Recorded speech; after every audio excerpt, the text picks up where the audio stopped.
सत श्री अकाल प्यारे विद्यार्थियों। उम्मीद है ਤੁਹਾਡਾ जो ਅੱਜ 10ਵੀਂ ਜਮਾਤ ਦਾ ਸਮਾਜਿਕ ਸਿੱਖਿਆ ਪ੍ਰੀ ਬੋਰਡ ਪੇਪਰ ਹੋਏਗਾ ਬਹੁਤ ਵਧੀਆ ਹੋਇਆ ਹੋਵੇਗਾ। ਅੱਜ ਆਪਾਂ ਤੁਹਾਡੇ ਲਈ ਇਸ ਵੀਡੀਓ ਦੇ ਵਿੱਚ ਜੋ ਸਮਾਜਿਕ ਸਿੱਖਿਆ ਤੁਹਾਡਾ ਪ੍ਰੀ ਬੋਰਡ ਹੋਏਗਾ ਉਸ ਪੇਪਰ ਨੂੰ ਆਪਾਂ ਤੁਹਾਡੇ ਲਈ ਹੱਲ ਕਰਾਂਗੇ। ਤੁਸੀਂ ਇੱਕ ਇੱਕ ਕਰਕੇ ਆਪਣੇ ਜਿਹੜੇ ਕੁਐਸਚਨਾਂ ਦੇ ਆਨਸਰ ਹੈਗੇ ਇਸ ਵੀਡੀਓ ਦੇ ਆਨਸਰਸ ਦੇ ਨਾਲ ਮੈਚ ਕਰ ਲਿਓ ਤਾਂ ਜੋ ਤੁਹਾਨੂੰ ਪਤਾ ਲੱਗ ਜਾਏ ਵੀ ਤੁਹਾਡੇ ਇਸ ਪੇਪਰ ਦੇ ਵਿੱਚੋਂ ਕਿੰਨੇ ਜਿਹੜੇ ਕੁਐਸਚਨ ਨੇ ਸਹੀ ਹੈ। अगर कोई क्वेश्चन गलत होया तो तुसी उसका ठीक उत्तर अपने क्वेश्चन पेपर के उपर टिक कर सकते हो। ठीक है बेटा, तो आओ शुरू करिए आप। हाँ जी बेटा, तो सब तो पहला भी अपने को भूगोल हैगा, वो साढ़े को 24 अंक है भूगोल के विचों, वो भाग ऊड़ा है। ठीक है, बहु विकल्पी प्रश्न। प्रश्न नंबर 1 सी भी माउंट आबू और गुरु शिखर किस पर्वत श्रेणी का हिस्सा हैं। हाँ जी बेटा, माउंट आबू तो गुरु शिखर केड़ी पर्वत श्रेणी का हिस्सा ने अरावली पर्वत श्रेणी का। ठीक है जी, तो पहले प्रश्न के लिए तीजी ऑप्शन साढ़े को सही सी। प्रश्न नंबर 2 भारत में दसंबर तो फरवरी की रुत की कहती है। हाँ जी बेटा, जो दसंबर तो फरवरी तक की होंगे भी भारत में ठंड होंगी है ना, तो रुत कि पुत सर्दी की रुत होंगी है। प्रश्न नंबर 3 जवारी बनस्पति का दूजा नाम की है। हाँ जी बेटा, जो जवारी बनस्पति है भी उन्होंने मैंग्रोव भी कहा जाता गा, दलदली बनस्पति, सुंदरबन, उपरोक्त सारी। तो ये डी ऑप्शन सही सी, फोर्थ ऑप्शन उपरोक्त सारी। हाँ जी बेटा, भाग आड़ा भी इस तो बाद साडा वस्तुनिष्ठ प्रश्न अबरक का प्रयोग किस उद्योग में होंदा है। हाँ जी बेटा, अबरक का प्रयोग भी ठीक है बिजली उद्योग लिए किया जाता है। ठीक है पुत, अबरक का उपयोग बिजली उद्योग विच हुंदा गा। प्रश्न नंबर 5 सी पुत राज बन किस नूं कहंदे गे। हाँ जी बेटा, वो बन भी जिन्हां दे उपर राज सरकार दा पूरा अधिकार जो कंट्रोल हुंदा है उसनूं आपां राज बन कहने गे। प्रश्न नंबर 6 भारत दा खेत्रफल किन्ना भी 32,87,782 वर्ग किलोमीटर। ठीक है पुत, भारत का खेत्रफल 32,87,782 वर्ग किलोमीटर। प्रश्न नंबर 7 सही या गलत दसना सी अपने। लाल मिट्टी कपाह की फसल लिए उपयोगी है नहीं, एक ही है बेटा गलत है। काली मिट्टी कपाह की फसल लिए उपयोगी होंगी हैगी। हाँ जी पुत, भाग ईडी भी अगे अपने 3-3 अंकों वाले 2 क्वेश्चन सी साडे कोल। प्रश्न नंबर 8 मिट्टी का कटाव किन्नी तरह का होंगे। हाँ जी बेटा, मिट्टी का कटाव 3 प्रकार का होंगे भी। ठीक है, पहला नालीदार कटाव, ठीक है, दूसरा तहदार कटाव, तीजा खड्डेदार कटाव। तो इन्होंने तुसीं अगे एक्सप्लेन करना सी थोड़ा थोड़ा। ये 3 अंकों का क्वेश्चन सी साडा 3 नंबरों का। तो जो प्रश्न नंबर 9 है भी राजस्थान अरब सागर के नेड़े होने के बावजूद भी खुश्क क्यों रहता है। ठीक है, तो इन्होंने आप लिखना सी भी राजस्थान अरब सागर के नेड़े स्थित है, पर जो मानसून पौना ठीक है राजस्थान के विचों गुजरदियां ने तो जो उत्थे अरावली पर्वत है राजस्थान के भी उसकी उचाई उस पर्वत की उचाई घट हैगी। ठीक है, अरावली पर्वत की उचाई घट हैगी, तो जी मानसून पौना आउंदियां ने अरावली पर्वत के उपर दी लंघ जांदियां ने, इस करके उत्थे बरखा नहीं होंदी ते राजस्थान जिहड़ा खुश्क खेतर रह जांदा है। ठीक है, इस तो बाद भाग सस्सा आ गया अपने कोल बड़े उत्तरां वाले प्रश्न। तो ये जो 10वां प्रश्न से सौखा सी भारतीय खेतीबाड़ी दी मुख्य समस्यावां का विस्तारपूर्वक वर्णन। ठीक है, ये जिवें असीं लिख सकते सी खादां की कमी, ठीक है, चंगे बीजां की घाट, जोतां दा आकार छोटा, ठीक है, मंडियां की घाट, आवाजाही के साधनां की घाट, ठीक है, नवे औजारां की घाट, विग्यानक तकनीकां की घाट, किसानां दा किस्मतवादी होना, किसानां दा अनपढ़ होना। तो ये पॉइंट सी तुसीं अगे एक्सप्लेन करने सी, घट्टो घट्ट 5 जोड़े पॉइंट सी तुसीं लिख के एक्सप्लेन करने सी। 4 अंकों का अपना क्वेश्चन सी। इस तो बाद बेटा भूगोल के विच अपने को एक सी भी स्रोत आधारित प्रश्न। ठीक है, भारत में मानसून वर्खा पढ़ते हैं पहला आपां पैरा। भारत में मानसून वर्खा मुख्य तौर पर जुलाई तो सितंबर महीने में होंदी है। देश में इसका विस्तार दक्षिणी पश्चिमी मानसून पौना के विस्तार नाल हुंदा गा। साडे देश में वर्खा की वंड एक समान नहीं है। ठीक है, पश्चिमी घाट दी पश्चिमी ढलाणां ते मेघालय दी पहाड़ियां ते 250 सेंटीमीटर तो भी वध वर्खा होंदी है। ਰਾਜਸਥਾਨ ਪਹੁੰਚਦੇ ਸਮੇਂ ਮਾਨਸੂਨ ਪੌਣਾ ਵਿੱਚ ਨਮੀ ਦੀ ਮਾਤਰਾ ਘੱਟ ਹੋ ਜਾਂਦੀ ਹੈਗੀ। ਵਰਖਾ ਦੀ ਸਥਿਰਤਾ ਕਰਕੇ ਇਹ ਅਕਸਰ ਭੁੱਖਮਰੀ ਤੇ ਕਾਲ ਪੈ ਜਾਂਦਾ ਗਾ। ਇਹ ਸਥਿਰਤਾ ਦੇਸ਼ ਦੇ ਅੰਦਰੂਨੀ ਹਿੱਸੇ ਤੇ ਰਾਜਸਥਾਨ ਦੇ ਵੱਲ ਵੱਧਦੀ ਜਾਂਦੀ ਹੈਗੀ। ਤਾਂ ਇਸ ਪੈਰੇ ਦੇ ਵਿੱਚੋਂ ਆਪਾਂ ਜਿਹੜੇ ਪੁੱਛੇ ਗਏ ਪ੍ਰਸ਼ਨ ਸੀ ਉਹਨਾਂ ਦੇ ਉੱਤਰ ਦੇਣੇ ਸੀ। ਜਿਵੇਂ ਪ੍ਰਸ਼ਨ ਨੰਬਰ 1 ਸੀ ਵੀ ਭਾਰਤ ਵਿੱਚ ਮਾਨਸੂਨ ਵਰਖਾ ਕਿਹੜੇ ਮਹੀਨੇ 'ਚ ਹੁੰਦੀ ਹੈ। ਦੇਖੋ ਵੀ ਪੈਰੇ ਦੇ ਵਿੱਚ ਦਿੱਤਾ ਸੀ, ਠੀਕ ਹੈ, ਜੂਨ ਤੋਂ ਸਤੰਬਰ, ਮੱਧ ਜੂਨ ਤੋਂ ਸਤੰਬਰ ਤੱਕ। ਕੀ ਸਾਡੇ ਭਾਰਤ ਵਿੱਚ ਵਰਖਾ ਦੀ ਵੰਡ ਇੱਕ ਸਮਾਨ ਹੈ? ਨਹੀਂ, ਭਾਰਤ ਵਿੱਚ ਵਰਖਾ ਦੀ ਵੰਡ ਅਸਮਾਨ ਹੈਗੀ, ਇੱਕੋ ਜਿਹੀ ਨਹੀਂ ਹੈ, ਠੀਕ ਹੈ। ਇਹ ਵੀ ਪੈਰੇ ਦੇ ਵਿੱਚ ਉੱਤਰ ਦਿੱਤਾ ਹੈਗਾ। ਰਾਜਸਥਾਨ ਵਿੱਚ ਪਹੁੰਚਦੇ ਸਮੇਂ ਪੌਣਾ ਵਿੱਚ ਕਿਸ ਚੀਜ਼ ਦੀ ਮਾਤਰਾ ਘੱਟ ਹੋ ਜਾਂਦੀ ਵੀ? ਪੌਣਾ ਦੇ ਵਿੱਚ ਨਮੀ ਦੀ ਮਾਤਰਾ ਘੱਟ ਹੋ ਜਾਂਦੀ ਹੈਗੀ। ਨੰਬਰ 4 ਵਰਖਾ ਦੀ ਸਥਿਰਤਾ ਦਾ ਕੋਈ ਇੱਕ ਨੁਕਸਾਨ ਦੱਸੋ। ਹਾਂਜੀ ਬੇਟਾ, ਵਰਖਾ ਦੀ ਸਥਿਰਤਾ ਦੇ ਨਾਲ ਕੀ ਨੁਕਸਾਨ ਹੁੰਦਾ?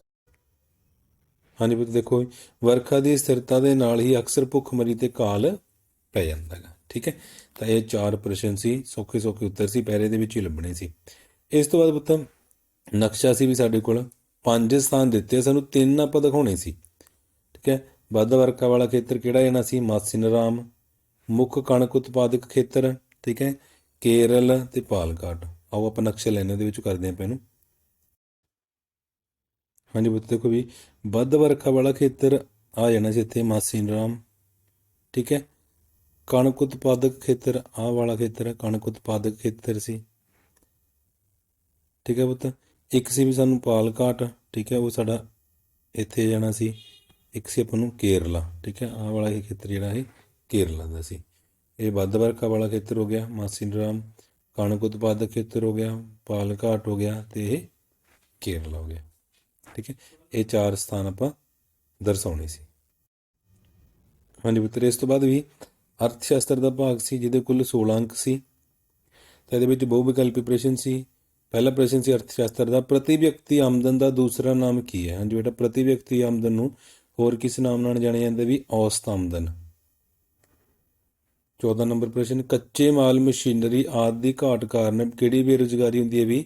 ਸੰਘਰਸ਼ਾਤਮਕ ਬੇਰੁਜ਼ਗਾਰੀ, ਠੀਕ ਹੈ। ਇਹ ਦੋਨੋਂ ਪ੍ਰਸ਼ਨ ਸੌਖੇ ਸੀ। ਭਾਗ ਆੜੇ ਦੇ ਵਿੱਚ ਵੀ ਸੌਖਾ ਸੀ ਪ੍ਰਸ਼ਨ, ਖੇਤੀਬਾੜੀ ਕੀ ਹੈ ਵੀ? ਠੀਕ ਹੈ, ਵਿਗਿਆਨਿਕ ਢੰਗ ਨਾਲ ਫਸਲਾਂ ਉਗਾਉਣ ਦੀ ਜਿਹੜੀ ਵਿਧੀ ਨੂੰ ਖੇਤੀਬਾੜੀ ਕਹਿੰਦੇ ਹੈਗੇ, ਠੀਕ ਹੈ। ਨੰਬਰ 16 ਜਾਂ ਫਸਲਾਂ ਉਗਾਉਣ ਦੀ ਜਿਹੜੀ ਵਿਧੀ ਨੂੰ ਖੇਤੀਬਾੜੀ ਕਹਿੰਦੇ ਹੈਗੇ। ਭਾਰਤੀ ਰਿਜ਼ਰਵ ਬੈਂਕ ਦਾ ਇੱਕ ਕੰਮ ਕੀ ਕੰਮ ਹੈ ਬੇਟਾ? ਭਾਰਤੀ ਰਿਜ਼ਰਵ ਬੈਂਕ ਨੋਟ ਜਾਰੀ ਕਰਦਾ ਗਾ, ਨੋਟ ਜਾਰੀ ਕਰਨਾ ਭਾਰਤੀ ਰਿਜ਼ਰਵ ਬੈਂਕ ਦਾ ਇੱਕ ਕੰਮ ਹੈ। ਹਾਂਜੀ, ਕੀਮਤਾਂ ਵਿੱਚ ਲਗਾਤਾਰ ਹੋਣ ਵਾਲੇ ਵਾਧੇ ਨੂੰ ਕੀ ਕਹਿੰਦਾ ਪੁੱਤ? ਮੁਦਰਾ ਸਫੀਤੀ। ਕੀ ਕਹਿੰਦਾ ਵੀ? ਮੁਦਰਾ ਸਫੀਤੀ। ਸਹੀ ਜਾਂ ਗਲਤ ਦਾ ਨਿਸ਼ਾਨ ਲਗਾਉਣਾ ਸੀ ਇਹਦੇ ਵਿੱਚ। ਪ੍ਰਸ਼ਨ ਨੰਬਰ ਆਪਣੇ ਕੋਲ 18 ਸੀ, ਪ੍ਰਤੱਖ ਅਤੇ ਅਪ੍ਰਤੱਖ ਕਰ ਸਰਕਾਰ ਦੀ ਆਮਦਨ ਦੇ ਸਾਧਨ ਹਨ। ਹਾਂਜੀ ਬੇਟਾ, ਇਹ ਬਿਲਕੁਲ ਸਹੀ ਹੈਗਾ, ਠੀਕ ਹੈ। ਤਾਂ ਇਹਦੇ ਵਿੱਚ ਭਾਗ ਈਡੀ ਸੀ ਵੀ 3 ਅੰਕਾਂ ਵਾਲੇ ਜਿਹੜੇ ਪ੍ਰਸ਼ਨ ਸੀ। ਭਾਰਤ ਵਿੱਚ ਖੇਤੀ ਰੁਜ਼ਗਾਰ ਦਾ ਮੁੱਖ ਸਾਧਨ ਹੈ, ਨੋਟ ਲਿਖੋ।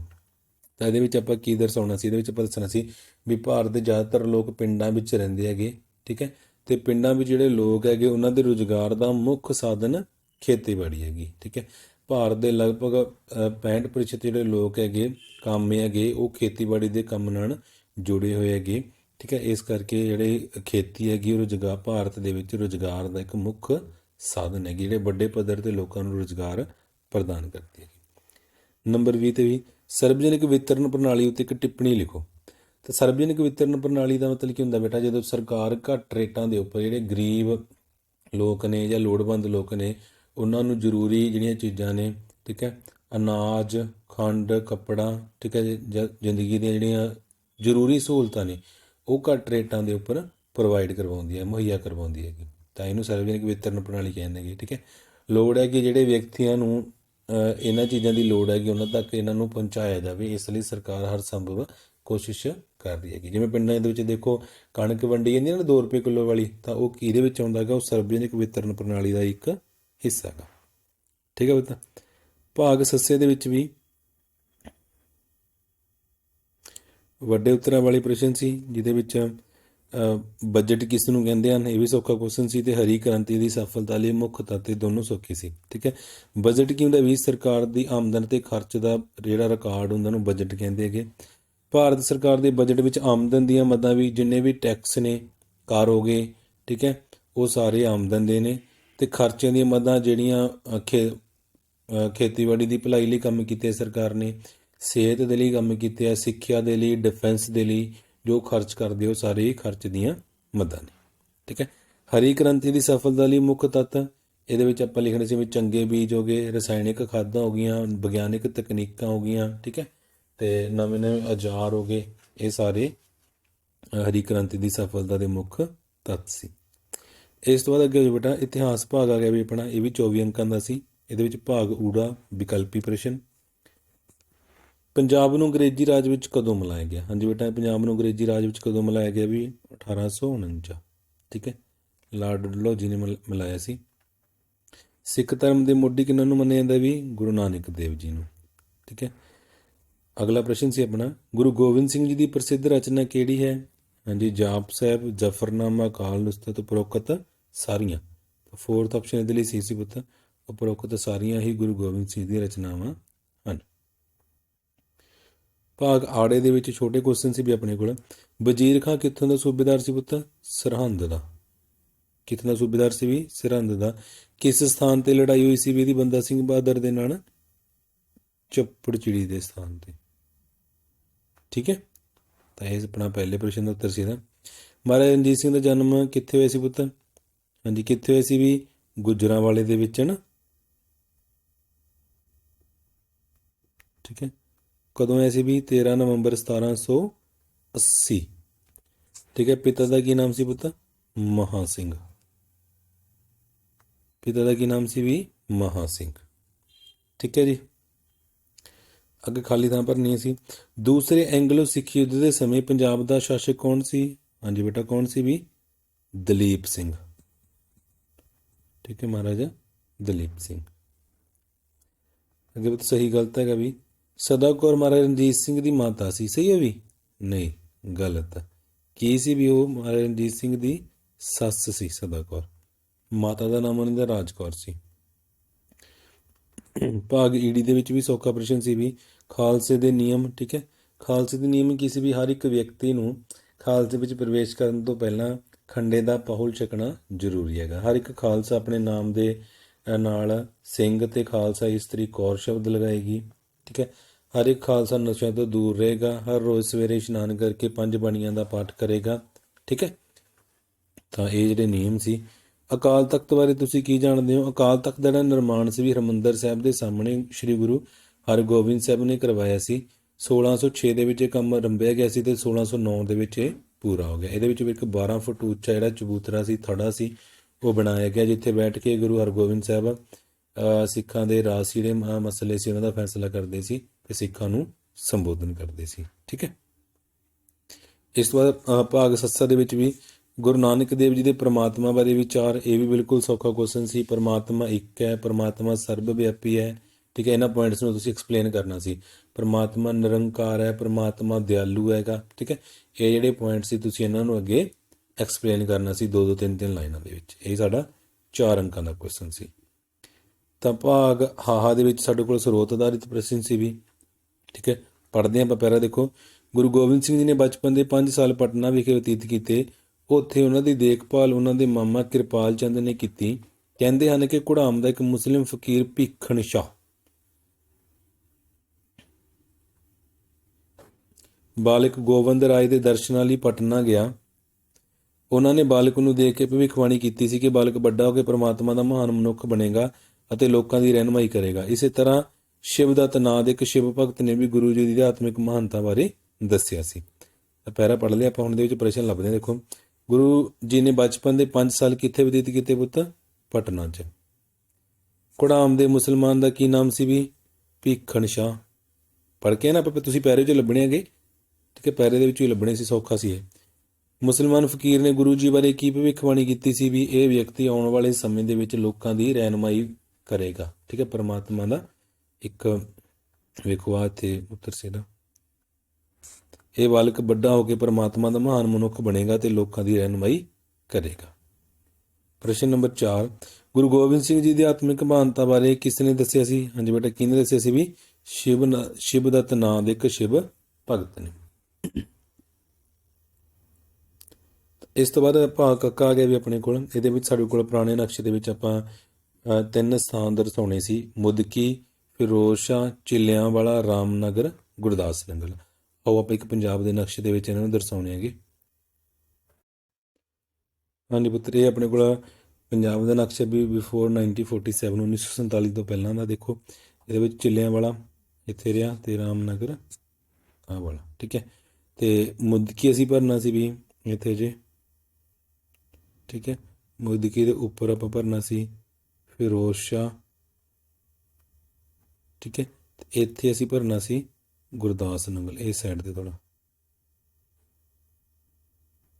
ਗੁਰਦਾਸ ਨਗਰ, ਠੀਕ ਹੈ। ਤਾਂ ਸਾਡੇ ਕੋਲ 5 ਸਥਾਨ ਸੀ: ਚਿੱਲਿਆਂਵਾਲਾ, ਰਾਮਨਗਰ, ਮੁਦਕੀ, ਫਿਰੋਜ਼ ਸ਼ਾਹ ਤੇ ਗੁਰਦਾਸ ਨਗਰ, ਠੀਕ ਹੈ। ਇਹਦੇ ਵਿੱਚ ਆਪਾਂ 3 ਭਰਨੇ ਸੀ, ਠੀਕ ਹੈ, 3 ਅੰਕਾਂ ਦੀ।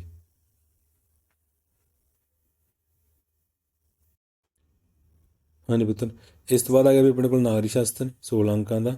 ਇਹਦੇ ਬਹੁ ਵਿਕਲਪੀ ਪ੍ਰਸ਼ਨ ਕਰਦੇ ਹਾਂ। ਦੇਖੋ ਪ੍ਰਸ਼ਨ ਨੰਬਰ 34, ਰਾਜ ਦਾ ਸੰਵਿਧਾਨਕ ਮੁਖੀ ਕੌਣ ਹੁੰਦਾ ਹੈ? ਹਾਂਜੀ ਬੇਟਾ, ਰਾਜ ਦਾ ਸੰਵਿਧਾਨਕ ਮੁਖੀ ਰਾਜਪਾਲ ਹੁੰਦਾ ਵੀ, ਦੇਸ਼ ਦਾ ਸੰਵਿਧਾਨ ਮੁਖੀ ਰਾਸ਼ਟਰਪਤੀ ਹੁੰਦਾ ਹੈਗਾ। ਰਾਜ ਦਾ ਰਾਜਪਾਲ ਤੇ ਦੇਸ਼ ਦਾ ਰਾਸ਼ਟਰਪਤੀ। ਮੌਲਿਕ ਅਧਿਕਾਰਾਂ ਉੱਪਰ ਕਿਹੜੀ ਹੇਠ ਲਿਖਿਆਂ ਵਿੱਚੋਂ ਕਿਹੜੀ ਸ਼ਕਤੀ ਕੰਮ ਕਰਦੀ ਹੈ ਪੁੱਤਰ? ਕਾਨੂੰਨੀ ਸ਼ਕਤੀ। ਹਾਂਜੀ, ਭਾਗ ਆੜੇ ਦੇ ਵਿੱਚ ਦੇਖੋ, ਰਾਜਨੀਤੀ ਦੇ ਨਿਰਦੇਸ਼ਕ ਸਿਧਾਂਤਾਂ ਤੋਂ ਕੀ ਭਾਵ ਹੈ? ਹਾਂਜੀ ਬੇਟਾ, ਜਿਹੜੇ ਰਾਜਨੀਤੀ ਦੇ ਨਿਰਦੇਸ਼ਕ ਸਿਧਾਂਤ ਹੁੰਦੇ ਨੇ ਨਾ, ਇਹ ਉਹ ਸਿਧਾਂਤ ਹੁੰਦੇ ਨੇ ਜਿਹੜੇ ਰਾਜ ਤੇ ਕੇਂਦਰ ਸਰਕਾਰ ਨੂੰ, ਠੀਕ ਹੈ, ਸ਼ਾਸਨ ਪ੍ਰਬੰਧ ਚਲਾਉਣ ਦੇ ਲਈ ਨੀਤੀਆਂ ਤੇ ਕਾਰਜਕ੍ਰਮ ਮਤਲਬ ਤੈਅ ਕਰਨ ਦੇ ਲਈ ਪ੍ਰੇਰਿਤ ਕਰਦੇ ਹੈਗੇ, ਠੀਕ ਹੈ। ਰਾਜਨੀਤੀ ਦੇ ਨਿਰਦੇਸ਼ਕ ਸਿਧਾਂਤ ਉਹ ਸਿਧਾਂਤ ਹਨ ਜਿਹੜੇ ਕੇਂਦਰ ਅਤੇ ਰਾਜ ਸਰਕਾਰ ਨੂੰ ਪ੍ਰਸ਼ਾਸਨ ਚਲਾਉਣ ਦੇ ਲਈ ਨੀਤੀਆਂ ਤੇ ਕਾਰਜਕ੍ਰਮ ਬਣਾਉਣ ਦੇ ਲਈ ਪ੍ਰੇਰਿਤ ਕਰਦੇ ਹੈਗੇ, ਠੀਕ ਹੈ। ਪ੍ਰਸ਼ਨ ਨੰਬਰ 37, ਭਾਰਤ ਵਿੱਚ ਸਰਵਉੱਚ ਅਦਾਲਤ ਕਿੱਥੇ ਸਥਿਤ ਹੈ? ਹਾਂਜੀ ਬੇਟਾ, ਕਿੱਥੇ ਸਥਿਤ ਹੈ ਵੀ? ਦਿੱਲੀ ਦੇ ਵਿੱਚ, ਨਵੀਂ ਦਿੱਲੀ ਦੇ ਵਿੱਚ। ਪ੍ਰਸ਼ਨ ਨੰਬਰ 38, ਰਾਸ਼ਟਰਪਤੀ ਦਾ ਕਾਰਜਕਾਲ ਕਿੰਨਾ ਹੁੰਦਾ ਪੁੱਤ? 5 ਸਾਲ, ਠੀਕ ਹੈ। ਪ੍ਰਸ਼ਨ ਨੰਬਰ 39 ਅੱਗੇ, ਪੰਜਾਬ ਅਤੇ ਹਰਿਆਣਾ ਕੇਂਦਰ ਸ਼ਾਸਿਤ ਪ੍ਰਦੇਸ਼ ਹਨ, ਸਹੀ ਹੈ ਵੀ? ਨਹੀਂ, ਗਲਤ ਹੈ। ਇਹ ਕੀ ਨੇ ਵੀ? ਇਹ ਰਾਜ ਨੇ, ਹੈਨਾ। ਅੱਗੇ ਛੋਟੇ ਉੱਤਰਾਂ ਵਾਲੇ ਪ੍ਰਸ਼ਨ ਨੇ ਵੀ 3-3 ਅੰਕਾਂ ਵਾਲੇ। ਭਾਰਤ ਇੱਕ ਧਰਮ ਨਿਰਪੱਖ ਲੋਕਤੰਤਰੀ ਗਣਰਾਜ ਹੈ, ਵਿਆਖਿਆ ਕਰੋ, ਠੀਕ ਹੈ। ਇਹਦੇ ਵਿੱਚ ਆਪਾਂ ਕੀ ਲਿਖਣਾ ਸੀ ਪਤਾ? ਭਾਰਤ ਇੱਕ ਧਰਮ ਨਿਰਪੱਖ ਲੋਕਤੰਤਰੀ ਗਣਰਾਜ ਹੈ ਕਿਉਂਕਿ ਭਾਰਤੀ ਸੰਵਿਧਾਨ ਦੇ ਅਨੁਸਾਰ ਦੇਸ਼ ਦਾ ਆਪਣਾ ਕੋਈ ਵੀ ਧਰਮ ਨਹੀਂ ਹੈ। ਹਰ ਇੱਕ ਵਿਅਕਤੀ ਨੂੰ ਆਪਣੀ ਇੱਛਾ ਦੇ ਅਨੁਸਾਰ ਤੇ ਕੋਈ ਵੀ ਧਰਮ ਅਪਣਾਉਣ ਦੀ ਆਜ਼ਾਦੀ ਹੈ, ਠੀਕ ਹੈ। ਹਰ ਇੱਕ ਵਿਅਕਤੀ ਆਪਣੀ ਇੱਛਾ ਅਨੁਸਾਰ ਧਰਮ ਅਪਣਾ ਸਕਦਾ ਤੇ ਆਪਣੀ ਇੱਛਾ ਦੇ ਅਨੁਸਾਰ ਉਹਦਾ ਪੂਜਾ ਪਾਠ ਕਰ ਸਕਦਾ ਹੈਗਾ। ਰਾਜ ਕਿਸੇ ਵੀ ਧਰਮ ਜਾਂ ਕਿਸੇ ਵੀ ਵਿਅਕਤੀ ਦੇ ਧਰਮ ਦੇ ਵਿੱਚ ਦਖਲ ਅੰਦਾਜ਼ੀ ਨਹੀਂ ਕਰੇਗਾ, ਠੀਕ ਹੈ ਪੁੱਤ। ਇਸ ਤੋਂ ਬਾਅਦ ਪ੍ਰਸ਼ਨ ਨੰਬਰ 41 ਸੀ ਵੀ, ਰਾਸ਼ਟਰਪਤੀ ਤੇ ਪ੍ਰਧਾਨ ਮੰਤਰੀ ਵਿਚਕਾਰ ਕੀ ਸੰਬੰਧ ਹੈਗਾ? ਠੀਕ ਹੈ, ਪ੍ਰਧਾਨ ਮੰਤਰੀ ਦੀ ਚੋਣ ਕੌਣ ਕਰਦਾ ਹੈ ਵੀ? ਰਾਸ਼ਟਰਪਤੀ ਕਰਦਾ ਹੈਗਾ, ਠੀਕ ਹੈ। ਤੇ ਰਾਸ਼ਟਰਪਤੀ ਨਾ ਮਾਤਰ ਦਾ ਮੁਖੀ ਹੁੰਦਾ ਹੈ, ਪ੍ਰਧਾਨ ਮੰਤਰੀ ਅਸਲੀ ਮੁਖੀ ਹੁੰਦਾ ਹੈਗਾ। ਅਸਲ ਦੇ ਵਿੱਚ ਰਾਸ਼ਟਰਪਤੀ ਦੀਆਂ ਸ਼ਕਤੀਆਂ ਦੀ ਵਰਤੋਂ ਕੌਣ ਕਰਦਾ ਹੈਗਾ? ਪ੍ਰਧਾਨ ਮੰਤਰੀ, ਠੀਕ ਹੈ। ਪਰ ਜਿਹੜਾ ਪ੍ਰਧਾਨ ਮੰਤਰੀ ਤੇ ਰਾਸ਼ਟਰਪਤੀ ਉਹ ਮਹੱਤਵਪੂਰਨ ਫੈਸਲਿਆਂ ਦੇ ਸੰਬੰਧੀ ਆਪਸ ਦੇ ਵਿੱਚ ਸਲਾਹ ਮਸ਼ਵਰਾ ਵੀ ਕਰਦੇ ਹੈਗੇ। ਤੇ ਇਸ ਤੋਂ ਬਾਅਦ ਬੇਟਾ ਭਾਗ ਸੱਸਾ ਆ ਗਿਆ ਵੀ ਆਪਣਾ 4 ਅੰਕਾਂ ਦਾ ਕੁਐਸਚਨ ਸੀ ਤੁਹਾਡਾ। ਮੰਤਰੀ ਮੰਡਲ ਦੇ 4 ਕਾਰਜਾਂ ਦੀ ਵਿਆਖਿਆ ਕਰੋ। ਪ੍ਰਧਾਨ ਮੰਤਰੀ ਮੰਤਰੀ ਮੰਡਲ ਦਾ ਧੁਰਾ ਹੁੰਦਾ ਹੈ, ਵਿਆਖਿਆ ਕਰੋ, ਠੀਕ ਹੈ। ਇਹਦੇ ਵਿੱਚ ਜਿਵੇਂ ਪ੍ਰਧਾਨ ਮੰਤਰੀ ਜਿਹੜਾ ਮੰਤਰੀ ਮੰਡਲ ਦਾ ਧੁਰਾ ਹੁੰਦਾ ਹੈਗਾ, ਜਦੋਂ ਪ੍ਰਧਾਨ ਮੰਤਰੀ ਦੀ ਚੋਣ ਕੀਤੀ ਜਾਂਦੀ ਹੈ ਰਾਸ਼ਟਰਪਤੀ ਦੁਆਰਾ, ਜਿਹੜਾ ਲੋਕ ਸਭਾ ਦੇ ਵਿੱਚ ਬਹੁਮਤ ਦਲ ਦਾ ਨੇਤਾ ਹੁੰਦਾ ਹੈਗਾ, ਰਾਸ਼ਟਰਪਤੀ ਉਹਨੂੰ ਪ੍ਰਧਾਨ ਮੰਤਰੀ ਨਿਯੁਕਤ ਹੋਣ ਲਈ ਸੱਦਾ ਪੱਤਰ ਦਿੰਦਾ ਹੈਗਾ। ਤਾਂ ਪ੍ਰਧਾਨ ਮੰਤਰੀ ਦੀ ਸਲਾਹ ਤੇ ਹੀ ਬਾਕੀ ਮੰਤਰੀਆਂ ਦੀ ਚੋਣ ਕੀਤੀ ਜਾਂਦੀ ਹੈਗੀ, ਠੀਕ ਹੈ। ਫਿਰ ਪ੍ਰਧਾਨ ਮੰਤਰੀ ਉਹਨਾਂ ਮੰਤਰੀਆਂ ਦੇ ਵਿੱਚ ਵਿਭਾਗਾਂ ਦੀ ਵੰਡ ਕਰਦਾ ਹੈਗਾ, ਉਹਨਾਂ ਦੀਆਂ ਬੈਠਕਾਂ ਦੀ ਸੁਣਵਾਈ ਕਰਦਾ ਹੈਗਾ, ਤੇ ਮੰਤਰੀਆਂ ਦੇ ਜਿਹੜੇ ਫੈਸਲੇ ਹੁੰਦੇ ਹੈਗੇ ਜਾਂ ਜਿਹੜੇ ਮੰਤਰੀ ਦੀ ਗੱਲ ਹੁੰਦੀ ਹੈ ਉਹ ਰਾਸ਼ਟਰਪਤੀ ਤੱਕ ਪਹੁੰਚਾਉਂਦਾ ਹੈਗਾ, ਤੇ ਰਾਸ਼ਟਰਪਤੀ ਦੇ ਜਿਹੜੇ ਆਦੇਸ਼ ਨੇ ਉਹ ਜਿਹੜਾ ਪ੍ਰਧਾਨ ਮੰਤਰੀ ਹੈਗਾ ਦੂਜੇ ਮੰਤਰੀਆਂ ਤੱਕ ਪਹੁੰਚਾਉਂਦਾ ਹੈਗਾ, ਠੀਕ ਹੈ ਪੁੱਤ। ਤਾਂ ਇਹ ਆਪਣਾ ਜਿਹੜਾ 80 ਨੰਬਰ ਦਾ ਪੇਪਰ ਸੀ ਵੀ ਲਿਖਤੀ, ਠੀਕ ਹੈ, ਜਿਹਦੇ ਵਿੱਚ 24 ਭੂਗੋਲ ਦੇ ਸੀ, 16 ਅਰਥ ਸ਼ਾਸਤਰ ਦੇ, 24 ਇਤਿਹਾਸ ਦੇ ਤੇ 16 ਨਾਗਰਿਕ ਸ਼ਾਸਤਰ ਦੇ। ਇਸ ਟਿਪ ਦੀ ਆਪਣੀ 80 ਅੰਕਾਂ ਦੀ ਵੰਡ ਕੀਤੀ ਹੈਗੀ, ਠੀਕ ਹੈ। ਇਹ ਸੌਖਾ ਸੀ ਪੇਪਰ, ਤੇ ਉਮੀਦ ਹੈ ਵੀ ਇਸ ਪੇਪਰ ਦੇ ਵਿੱਚੋਂ ਜਿਹੜਾ ਸਾਨੂੰ ਕਾਫੀ ਕੁਐਸਚਨ ਹੈ ਜਿਹੜੇ ਫਾਈਨਲ ਐਗਜ਼ਾਮ ਦੇ ਵਿੱਚ ਰਿਪੀਟ ਹੋਣ ਦੀ ਉਮੀਦ ਹੈਗੀ। ਇਸ ਕਰਕੇ ਤੁਸੀਂ ਇਸ ਕੁਐਸਚਨ ਪੇਪਰ ਨੂੰ ਆਪਣੀ ਕਾਪੀਜ਼ ਦੇ ਵਿੱਚ ਪੇਸਟ ਕਰ ਲਿਓ ਤੇ ਯਾਦ ਕਰ ਲਿਓ ਚੰਗੇ ਤਰੀਕੇ ਨਾਲ, ਠੀਕ ਹੈ। ਤਾਂ ਜੋ ਅਗਰ ਸਾਨੂੰ ਕੁਐਸਚਨ ਇਹਨਾਂ ਦੇ ਵਿੱਚ, ਕਿਉਂਕਿ ਇਹਨਾਂ ਦੇ ਵਿੱਚ ਕੁਐਸਚਨ ਰਿਪੀਟ ਹੋਣਗੇ, ਅਗਰ ਕੋਈ ਰਿਪੀਟ ਹੋਵੇ ਤਾਂ ਅਸੀਂ ਇਹਨੂੰ ਸੌਖੇ ਢੰਗ ਦੇ ਨਾਲ ਅੱਗੇ ਪੇਪਰ ਦੇ ਵਿੱਚ ਹੱਲ ਕਰ ਸਕੀਏ। ਠੀਕ ਹੈ ਬੇਟਾ, ਓਕੇ ਜੀ, ਥੈਂਕ ਯੂ।